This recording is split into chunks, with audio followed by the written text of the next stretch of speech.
You're on a spacewalk. Unfortunately, it's not with Sandra Bullock. And things go very wrong, and you become untethered. You're following behind the International Space Station at a distance of 100 meters and in just exactly the same orbit as the space station. You have a gold-plated NASA issue wrench. How do you throw the wrench in order to get back to the station? Okay, so you're both orbiting in a circular orbit around the Earth. You're chasing the space station. You want to get back there, but you're already 100 meters away and moving exactly the same way as the station. Should you throw the wrench towards the station, away from the station, towards the Earth, or away from the Earth?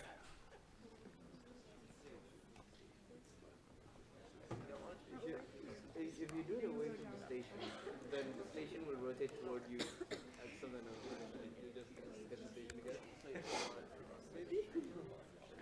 Okay, so let me show you the predicament here.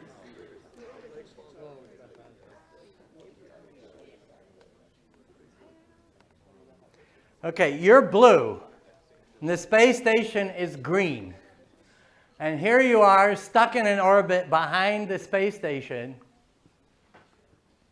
and you're not catching up very well. Your oxygen supply is going to dwindle. This is not a winning strategy. Okay, so you have to do something with the wrench. Any proposals other than eating the wrench? Yeah, don't eat the wrench. Maybe it has lead in it. You know, that would be unsafe. Throw the wrench. Yeah. Throw the wrench away from the Earth. So that's going to push you towards the Earth.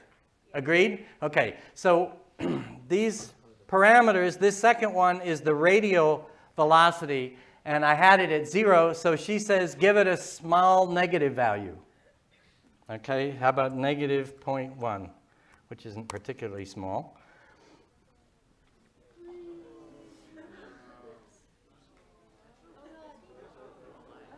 Oh, yeah,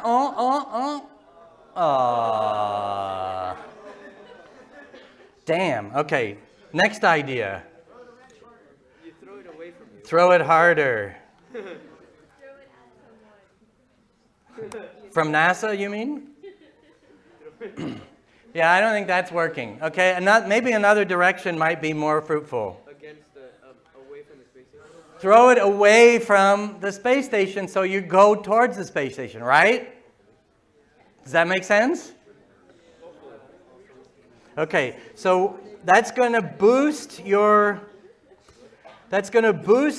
velocity in the azimuthal in the direction going round. So let's say you go 1.1 using the Ian approach.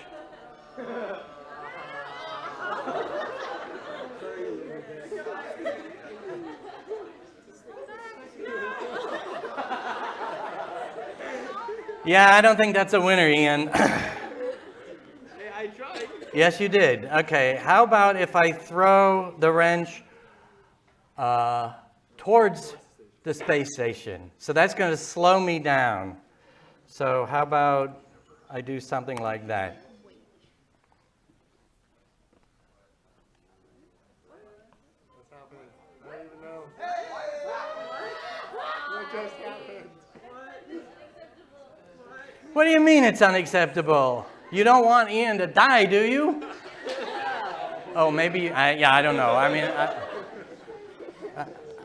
I don't know. So that looked pretty good.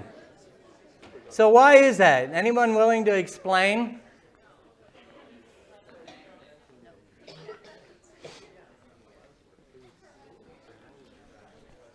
So Kepler 3 said that the time that it would take to go around is only going to depend on the semi-major axis. If you have a shorter semi-major axis, then it's going to take less time to go around. You want to catch up to the space station. It's ahead of you, so you want to go around the Earth once in a bit shorter time than the space station does. Then you can get back to the space station. So if you want to go around faster, you want to have a smaller semi-major axis. So you want to slow yourself down a little bit, and then you'll fall in towards the Earth. That's going to shorten up your trajectory around. And if you do it just right, one time around, you'll be right back at where you started when you threw the wrench at the space station, and it will be there too, and you can catch up to it. One last idea, which will be very important for a homework problem on eventually, and that is the idea of Hohmann transfer orbits. In a Hohmann transfer orbit, what we're trying to do is very economically get a satellite from Earth orbit, from Earth out to Mars. So if we're going around the sun at Earth, and we boost a satellite up outside of Earth orbit, but following in the same, outside of Earth's gravitational field, but it's following the same trajectory as Earth does going around the sun, in order to get it to go to Mars, we would thrust along the direction of motion to increase the kinetic energy, increase the energy of the satellite. And then if we do that right here, it goes from the circular orbit out to an elliptical orbit. If we do it just right and we wait half of the orbit, the new elliptical orbit, then we'll arrive at the orbit of Mars. So what do we have to do? Then we want to thrust again to go faster, because if we don't, we're just going to fall back down on the same ellipse that we used to get out there. So we thrust again to catch up with Mars, chase Mars in its orbit. And if we've timed everything perfectly, Mars will be right there when we make it out to the radius of Mars. Okay, so a Hohmann transfer orbit takes advantage of the motion that we already have being in a circular orbit, thrust to get into an elliptical orbit to carry us farther away or nearer, and then thrust again to speed up and land in that larger radius orbit. Any question on that? Yes? Yeah, so if your rocket is pointing like that way, thrust coming out the feet. Okay, so go faster in the direction that you're already pointing. That's what it means. Good question.